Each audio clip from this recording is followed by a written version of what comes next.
Hi, எல்லோருக்கும் வணக்கம். மீண்டும் தெரிந்து கொண்டோம் புரிந்து கொள்வோம் உடைய ஒரு புது எபிசோட்ல உங்களை எல்லாரையும் சந்திக்கிறதுல ரொம்ப சந்தோஷம். ஒரு சோககரமான ஒரு நிகழ்ச்சி இப்போ நடந்திருந்து கரூர்ல ஏற்பட்ட நெரிசலில் சிக்கி உயிரிழந்த 41 பேர். அவங்க எல்லாருக்கும் முதல்ல என்னுடைய அஞ்சலியை நான் செலுத்திக்கிறேன். இன்னைக்கு நான் இந்த இன்சிடென்ட் பற்றி தான் பேச போகிறேன். பட் இதுக்குள்ளே நான் அரசியல் சம்மந்தமாக எதுவுமே நான் பேச போகிறது இல்லை. ஏன்னா இப்படிப்பட்ட டாபிக்ஸ் நான் ஜென்ரலாக பேசுறதுக்கு அவாய்ட் பண்ண தான் நான் பார்ப்பேன். பொதுப்படையான விஷயங்கள் தான் பேசலான்னு. பட் இதுவரைக்கும் இது சம்மந்தமாக பேசினவங்க விட்டு போன ஒரு விஷயம் பற்றி மட்டும் நான் பேச நினைக்கிறேன். அதுதான் இப்போ உங்ககிட்டயும் அட்ரஸ் பண்ணுறேன். லீவ் அவுட் யாருடைய மிஸ்டேக், எதனால வந்துச்சு அப்படின்றதெல்லாம் செகண்டரி. பட் இந்த பேரணி இந்த மாதிரி ஒரு குறுகிய சந்தில் என்ன மாதிரியான ஒரு இஷ்யூ நடந்திருக்கும் அப்படின்றது ஒரு மருத்துவராகவும் இதை பற்றி நான் பேசணும்னு நான் நினைக்கிறேன். முதல் விஷயம், இது யாருடைய தப்புன்றதை தாண்டி இதில் என்னென்ன விஷயங்கள்ல ஒரு லாக்யூனை நடந்திருக்கு அப்படின்றது நம்ம பார்ப்போம்.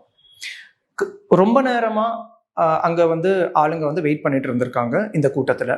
ஸோ அந்த கூட்டத்தில் அவ்வளோ நேரம் வெயிட் பண்ணிட்டு இருக்கும்போது யாராவது ஒருத்தவங்க, வயசானவங்க, அதே மாதிரி பெண்கள், சிறு குழந்தைகள், இந்த மாதிரி பல பேர் அங்க இருக்கிறாங்க. இப்போ அந்த சந்துல மாட்டினவங்க, அந்த நடுவுல மாட்டிக்கிட்டு இருக்கவங்க வெளியில வரணும்னு நினைச்சா கூட ஒரு பெரிய ஒரு மாநாடு நடத்தக்கூடிய ஒரு ஓப்பன் கிரவுண்டா இருந்துச்சுன்னா அவங்க வெளியில போறதுக்குரிய வழி ஈஸியா வந்திருக்கும். பட் ஆனா இந்த மாதிரி குறுகிய இடத்துல இருக்கிறவங்க நினைச்சா கூட நடுவுல இருக்கவங்க வெளியில வர முடியாது. இப்போ ஃபார் எக்ஸாம்பிள், ஒரு உதாரணத்துக்கு அங்க யாருக்கோ ஒருத்தவங்களுக்கு ஒரு மயக்கமாயிருக்கு, ஒரு பசி மயக்கமோ இல்லைன்னா தாகத்தினாலேயோ இல்லைன்னா சூடு தாங்க முடியாம மயக்கம் ஆயிருந்தா கூட அவங்க விலகுங்கன்னு சொல்லி சொன்னா கூட ஆளுங்க விலகாம இருக்கும்போது கூட இருக்கிறவங்க கோவப்பட்டு சத்தம் போட்டு வழி விடுங்கன்னு சொல்லி சொல்றதுக்கும் அந்த டைம்ல ஏதாவது ஒரு தள்ளுமுள்ளு நடந்து இன்சிடென்ட்ஸ் ரொம்ப மோசமா ஆயிருக்கிறதுக்குரிய வாய்ப்புகளும் இருக்கு. ஒண்ணு. ரெண்டாவது விஷயம், முக்கியமான விஷயம் என்ன அப்படின்னு பாத்தீங்கன்னா, எப்பயுமே இந்த மாதிரி ஒரு மாநாடோ இல்லைன்னா இந்த மாதிரி ஒரு பேரணி நடக்கும்போது எக்ஸிட்ஸ் நிறைய இருக்கணும். நிறைய எந்த பக்கமா இருந்தாலும் நீங்க வெளியில வர்றதுக்குரிய வழி இருக்கணும். அந்த மாதிரி ஒரு வழி அங்க அமைஞ்ச மாதிரி இருக்கிற மாதிரியோ எதுவுமே தெரியல பார்த்த வரைக்கும் வீடியோ கிளிப்பிங்ஸ். ஸோ இந்த ரெண்டு விஷயமுமே கவனிக்க மறந்த விஷயம். மூணாவது, எப்பயுமே ஒரு பேரணி ஒரு மாநாடுன்னு நடத்தும் போது ஒரு மாவட்டத்துல நடத்திட்டு இன்னொரு மாவட்டத்துல போகும்போது அந்த கட்சியை சேர்ந்த அந்த ஆர்கனைசர்ஸ்க்கு அதிகமான ஒரு ப்ரெஷர் இருக்கும். அதாவது முன்னாடி நடந்த மாநாட்டோட அதிகமான கூட்டத்தை நம்ம சேர்க்கணும், அப்பதான் நம்ம கட்சிக்காக இவ்வளவு உழைச்சிருக்கோன்றது தலைவருக்கும் கட்சியில இருக்கிற ஹையஸ்ட் ரேங்கிங்ல இருக்கிறவங்களுக்கும் தெரிய வரும் அப்படின்ற ஒரு எண்ணம் இருக்கும். ஸோ நேச்சுரலி அவங்க பெரிய கூட்டத்தை அங்க கூட்டணும்னு தான் அவங்க பார்ப்பாங்க. அந்த நேரத்துல அவங்க மறந்து போற விஷயம், இந்த மாதிரி ஒரு நெருக்கடியான சூழ்நிலைகள், நெருக்கடியான இடங்கள்ல என்ன மாதிரியான நெரிசல் ஏற்பட்டு என்ன மாதிரியான விளைவுகள் ஏற்படும்ன்றது மறந்து போகிறது. இதெல்லாம் விட ரொம்ப ரொம்ப முக்கியமான ஒரு விஷயம் நான் பேச நினைக்கிறது என்னன்னா, எல்லாரும் பொது சோசியல் மீடியால சொல்ற விஷயம் என்னன்னா, போலீஸ் இதுல தலையிட்டு ப்ராப்பரா இதை ஆர்கனைஸ் பண்ணிருக்கணும், அதே மாதிரி அந்த கட்சியை சேர்ந்தவங்க இதை ப்ராப்பரா ஆர்கனைஸ் பண்ணிருக்கணும், அடுத்த தடவை இந்த மாதிரி எல்லாம் நடக்கும்போது ஒழுங்கா முறையா இதை அமைக்கணும் அப்படின்னு சொல்றாங்க இல்லையா. அதுலயே நான் மாறுபடுறேன். ஏன்னா நீங்க இந்த பேரணி நடந்த இடத்த பாத்தீங்கன்னா அங்க நிறைய கட்டடங்கள் இருக்கு, வீடுகள் இருக்கு, கடைகள் இருக்கு.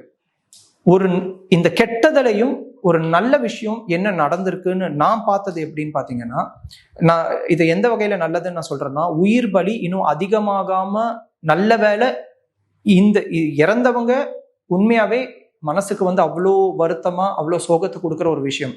ஆனா 100, 150, 200ன்னு இல்லாம 41 பேர் இறந்திருக்காங்க. ஐயோ, அந்த அளவோட நின்றுடுச்சேன்ற ஒரு சின்ன மனசுக்கான அமைதி ஒண்ணு எனக்குள்ள இருக்கு. அது ஏன்னு நான் சொல்லிடுறேன். இந்த கடைகளும் இந்த வீடுகளும் இருக்கிற இடத்துல ஸ்லாப்ஸ், ரூஃப் ஸ்லாப்ஸ், அதே மாதிரி நீங்க இந்த இந்த சன்ஷேட்ஸ் எல்லாம் இருக்கு இல்லையா, இந்த சன்ஷேட்ஸ் மேல எல்லாம் ஏறி நின்று மக்கள் அவங்களுடைய தலைவருடைய பேச்சை டைரக்டா பார்க்கணும், பேசணும் அப்படின்னு சொல்லி ஒருவேளை நிறைய பேர் ஏறி இருந்தாங்கன்னு வச்சுக்கோங்க. அது வெயிட் தாங்காம விழுந்திருந்ததுன்னா கீழே எத்தனை பேர் மேல அது விழுந்திருக்கும், எத்தனை பேர் இன்னும் அவங்க மேல விழுந்து உயிர் பலி எப்படி ஆயிருக்கும். ஸோ என்னுடைய முக்கியமா இந்த வீடியோ போடுறதுக்கான ரீசன் என்னன்னா, இந்த ஒரு பாயிண்ட்டை எந்த ஒரு வீடியோலையும் யாருமே பேசின மாதிரி எனக்கு தெரியல. ஆக்சுவலா எந்த ஒரு பேரணியுமே, அதுவும் முக்கியமா இந்த மாதிரி நடிகர்கள் ரிலேட்டட், ஸ்டார் ரிலேட்டட் பெரிய கூட்டங்கள் வரும்னு இருக்கிற விஷயங்கள், கூட்டங்களை கவர்மெண்ட்டும் சரி, அந்த கட்சியை சார்ந்த தலைவரும் சரி, அதே மாதிரி போலீஸும் சரி, தயவு செஞ்சு பர்மிஷன் இந்த மாதிரி பொது இடங்கள்ல கொடுக்காதீங்க. நீங்க அதே நேரத்துல ஒரு ப்ராப்பரா இருக்கிற ஒரு இடத்தை ஆர்கனைஸ் பண்ணி அவங்களுக்கு எல்லா ஃபெசிலிட்டியும் கொடுத்து அவங்களுடைய எந்த ஒரு இந்த மாதிரி அசம்பாவிதங்கள் நடக்காம ஒரு இதை வந்து ஆன்டிசிபேட் பண்ணணும். இதை ஆன்டிசிபேட் பண்ணாம இருக்கிறதுன்றது நம்மளுடைய முட்டாள்தனம். அந்த முட்டாள்தனத்தை கவர்மெண்ட்டும் அதுக்கு பொறுப்பு இருக்கு, அந்த பர்டிகுலர் கட்சியில இருக்கிற அத்தனை பேருக்கும் பொறுப்பு இருக்கு, காவல்துறையினருக்கும் பொறுப்பு இருக்கு. ஏன்னா இவங்க எல்லாரும் சேர்ந்து நடக்கிற கூட்டம். முக்கியமா மக்களுக்கு இதுல பெரிய பொறுப்பு இருக்கு. ஏன்னா மக்கள் அங்க போகும்போது அவங்களுக்கு தெரியணும், நமக்கு தெரியும் இல்லையா, தூரத்துல இருந்து பார்க்கும்போது ஏன்பா இங்க கூட்டம் நிறைய இருக்கு, உள்ள போனா வெளியில வர முடியாது, இல்லைன்னா நம்ம குழந்தைங்களை கூட்டிட்டு போறோமே, குழந்தைங்க நாளைக்கு ஏதாவது ஒரு விஷயம், இப்ப அந்த குழந்தைக்கு ஒரு மூச்சு திணறல் ஏற்படுது, இல்லைன்னா குழந்தை வந்து மயங்கி விடுறா, எப்படி நீங்க அங்க இருந்து வெளியில கொண்டு வருவீங்க? அது வந்து நம்ம மக்களுக்கும் அந்த புத்தி வேணும். உண்மையிலேயே உங்களுடைய கட்சியை சேர்ந்த ஒருத்தர் இல்ல உங்க தலைவர்னு நீங்க எடுத்துக்கிற ஒருத்தரை நீங்க வந்து ஆதரிக்கணும்னு நினைச்சீங்கன்னா அது இந்த மாதிரி கூட்டத்துல போய் ஜாயின் பண்றது இல்லை. அவரு எலெக்ஷன்ல நிற்கும் போது அவருக்கான ஓட்டும் சரி, அதே மாதிரி அந்த விஷயங்கள்ல நீங்க வந்து ஃபேவர் பண்ணுங்க. அதே மாதிரி பொதுப்படையான விஷயங்கள், நிறைய விஷயங்களை ஈடுபட்டு உங்களுடைய இன்வால்மெண்ட்டை அதுல அதிகமா காமிங்க. ஸோ என்னை பொறுத்த வரைக்கும் இந்த வீடியோ இதை பத்தி நான் ஃபர்தரா பேச விரும்பல. இனி இந்த மாதிரி பொதுப்படையான இடங்கள்ல எந்த பேரணிக்கும், எந்த ஒரு மாநாடும், எந்த மாதிரி ஒரு ஊர்வலம் நடத்துறதுக்கும் அனுமதின்றது கொடுக்கறத பத்தி யோசிக்க கூட பண்ணாதீங்க. ஏன்னா காரணம் என்னன்னா, இதுல நடக்காத ஒரு விஷயம் நல்ல வேலைக்கு என்னன்னா, ஆளுங்க இந்த சன்ஷேட் மேலேயும் ரூஃப் டாப் மேலேயும் ஏறி நின்று, நீங்க நல்லா யோசிச்சு பாருங்க, இந்த பர்டிகுலர் தலைவர் வந்து வண்டியோடைய மேல இருந்து பேசுறாரு. இப்ப அவருக்கு வந்து கீழே இருந்து நீங்க அவரை பார்க்கும்போது கூட்டத்தோட கூட்டமா அவர் கண்ணில் நீங்க படுறதுக்கும், அதே லெவல்ல இன்னொரு சன்ஷேடோ இல்லைன்னா ஒரு ரூஃப் டாப்போ ஒரு வீடு இருந்துச்சுன்னா அது மேல ஏறி நின்று அவர் மேல சத்தம் போட்டோ இல்ல தலைவான்னு கூப்பிட்டு அவருடைய அட்டென்ஷனை சீக் பண்றதோ ஈஸியான விஷயம். ஸோ ஈஸியா இவங்க ஒரு கும்மலோட போயிட்டு ஒரு ரூஃப் டாப் மேலேயோ இல்லைன்னா ஒரு சன்ஷேட் மேலேயோ ஏதோ ஒன்றத்தை பிடிச்சிட்டு நின்றுட்டு இருந்து அது உடஞ்சி விழுந்து, இல்ல ஒரு காம்பவுண்ட் மேல ஏறி நின்று அது உடஞ்சி விழுந்து அங்க இருக்கிற மக்கள் மேல எல்லாம் விழுந்து இருந்துன்னா என்ன ஆயிருக்கும்? ஸோ இந்த பர்டிகுலர் பாயிண்ட்டை உங்களுடைய கவனத்திற்கு கொண்டு வரணும்னு நினைச்சேன். அதுக்காக தான் இந்த வீடியோ நான் போட்டிருக்கேன். மற்றபடி எனக்கு எந்த அரசியல் பற்றியும், அரசியல் கட்சிக்கு ஃபேவராகவோ இல்லைன்னா எந்த அரசியல் கட்சியை முன்னிட்டோ நான் பேசி எனக்கு பழக்கமோ இல்லை, அதுக்கான ரீசனும் கிடையாது.